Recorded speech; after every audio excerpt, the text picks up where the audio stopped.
Hello, my dear loving students. Today topic is complex and compound वाक्यों को पहचानना एवं बनाना।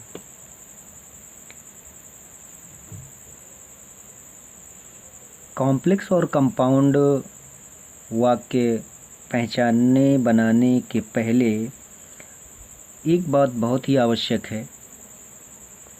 वो कौन सी ऐसी चीज़ है, सब्जेक्ट है, टॉपिक है जिसकी मदद से कॉम्प्लेक्स और कंपाउंड बनते हैं।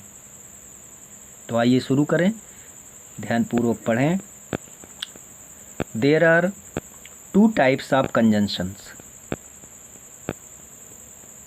Conjunctions, the jointer word which joins two or more sentences and words into one.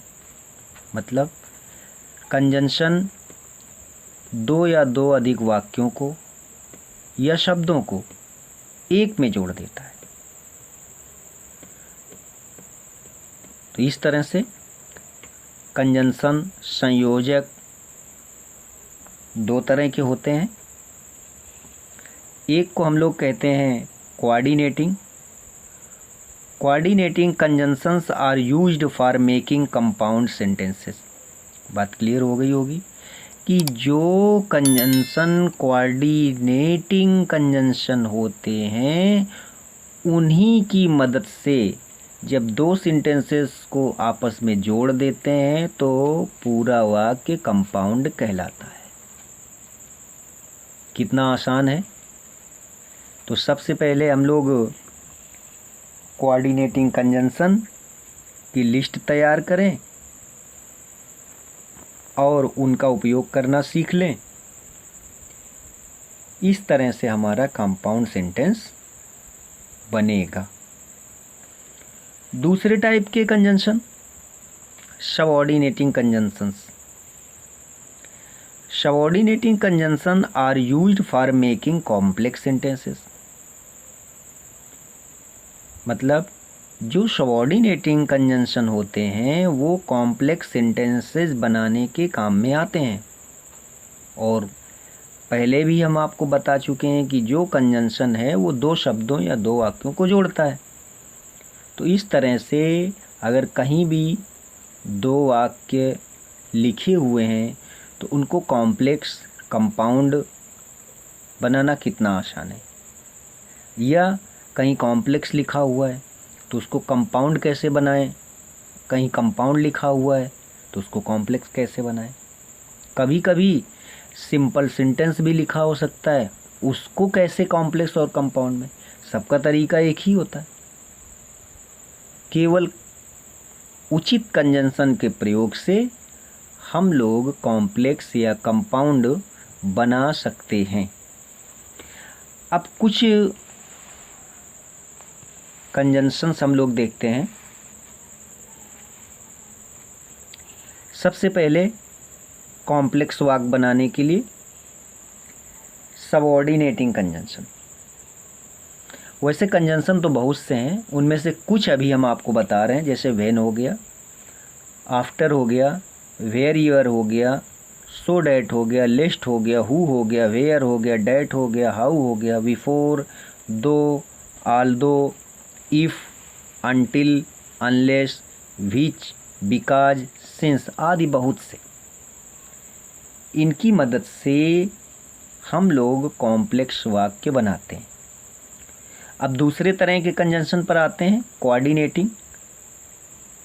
इनकी कुछ लिस्ट इस प्रकार है: and, as well as, both and, not only but also, either or, neither nor, or, otherwise, but, however, still, yet, nevertheless, whereas, while, therefore, for, so, hence आदि बहुत से। तो इस तरह से इन कंजंक्शंस की मदद से हम लोग जो अभी निर्धारित हैं सबऑर्डिनेटिंग कॉम्प्लेक्स के लिए हैं और कोऑर्डिनेटिंग कंपाउंड के लिए, तो अलग अलग लिस्ट इस तरह से हम लोग तैयार करते हैं, उनके अर्थ भी याद रखते हैं, और जैसे ही हमारे सामने 2 या 2 से अधिक वाक्य आते हैं तो उनको कॉम्प्लेक्स या कंपाउंड कंजंक्शन की मदद से हम लोग बना लेते हैं। तो कुछ उदाहरण भी देख लें, जैसे कैसे पहचानेंगे आप। He went to school and he fell ill there. He went to school and he fell ill there. He went to school and he fell ill there.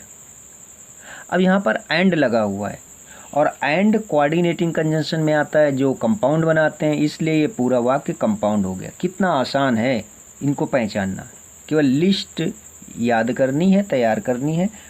यहाँ भी लिस्ट हम आपको दे रहे हैं, समझा रहे हैं, और आप अपनी पुस्तक की मदद से भी लिस्ट तैयार कर सकते हैं। लिस्ट ऐसे ही तैयार करनी है। दूसरा सेंटेंस, वर्क हार्ड और यू विल फेल। अब यहाँ और कंजंक्शन आया हुआ है, और आर कंजंक्शन हमारा ये दिख रहा है कोऑर्डिनेटिंग में, और कोऑर्डिनेटिंग जो कंजंक्शन होते हैं वो कंपाउंड बनाते हैं। इस तरह से ये भी वाक्य कंपाउंड हुआ। अब और आगे चलते हैं। This is the house where we lived. अब यहाँ वेयर आया हुआ है। अब वेयर ये हमारा सबऑर्डिनेटिंग कंजंक्शन में आता है, इसलिए ये कॉम्प्लेक्स सेंटेंस हो गया। इसी तरह से he knows that you are thief. अब यहाँ डैट लगा हुआ है, और ये जो डैट है वो हमारा सबऑर्डिनेटिंग कंजंक्शन की लिस्ट में है, इसलिए ये वाक्य हमारा कॉम्प्लेक्स वाक्य हुआ। तो डियर स्टूडेंट्स, कुछ यहाँ लिस्ट दी गई है, कुछ और अधिक लिस्ट आप अपनी सिलेबस बुक से तैयार कर सकते हैं, और इस तरह से कॉम्प्लेक्स और कंपाउंड आप पहचान सकते हैं और बना भी सकते हैं। तो डियर स्टूडेंट्स, मेरा शुभ आशीष आप सभी प्रिय विद्यार्थियों के साथ है। आप लोग जो ढेर सारा स्नेह चैनल को सब्सक्राइब करके, वीडियोस को लाइक करके, और अपना अमूल्य समय दे करके, और शायद इन नियमों के सहारे आप बहुत अधिक सीख पा रहे हैं। कमेंट में ज़रूर लिखें आपकी क्या नीड है, और अपने दोस्तों को भी प्रेरित करें कि वो इस चैनल को सब्सक्राइब करें और स्टडी मटेरियल की मदद से अपने आप को स्ट्रॉन्ग करें। एक बार फिर शुभ आशीष आप सभी प्यारे विद्यार्थियों के लिए।